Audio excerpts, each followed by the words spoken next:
Joining us now is the attorney for General Michael Flynn, Sidney Powell. She is a former federal prosecutor, best-selling author, and recent victim of the arbiters of truth at Twitter. You were suspended for, as I understand it, 12 hours, Sidney. I'm still locked out of my account. Back to normal?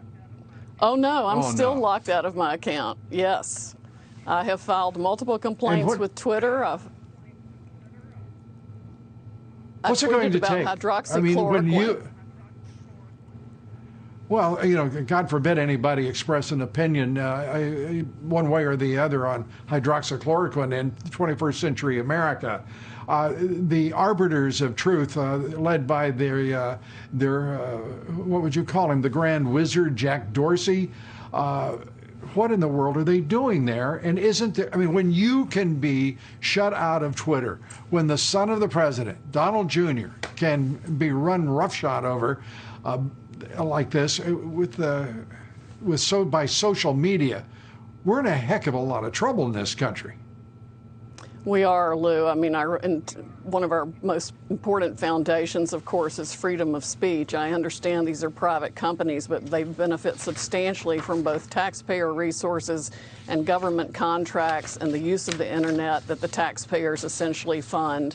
And their ability to censor anything has got to be ended, and soon, because they are definitely adversely affecting conservative speech and trying to influence this election. We know that they are owned substantially and have substantial ownership's interest in them by foreign countries. I think Twitter has a substantial ownership interest from someone in Saudi Arabia. They are, of course, doing business with communist China. Google is assisting communist China with artificial intelligence, even for military projects.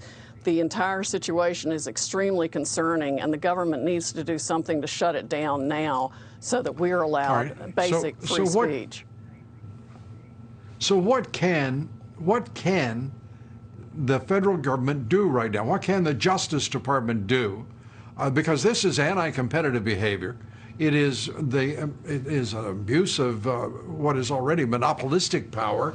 My God, what can the government do? There might even be some criminal statutes that apply, Lou, because of their influence or attempts to influence the election. I mean, it's very clear that it's only conservative speech they're stifling. All of them. Google, Amazon, all of them. But what drives me crazy, Sidney, is, I mean, this has been going on for years. Go back to the IRS and what they were doing with conservative tax exemptions applications.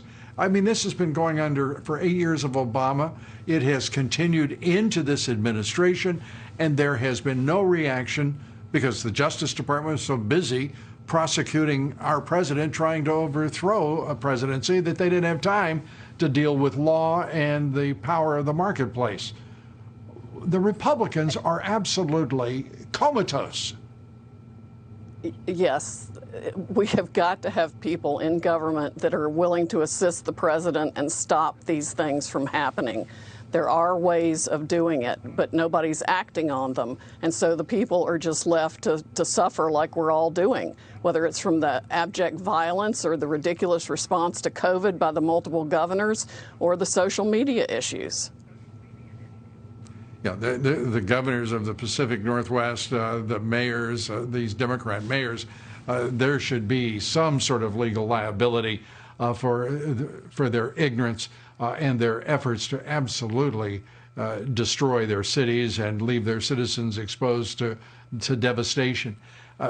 Again, the president has said he will use executive action orders if necessary, because Congress is not going to be able to do anything. They don't want to do anything, the Democrats. So that's where we're headed, isn't it?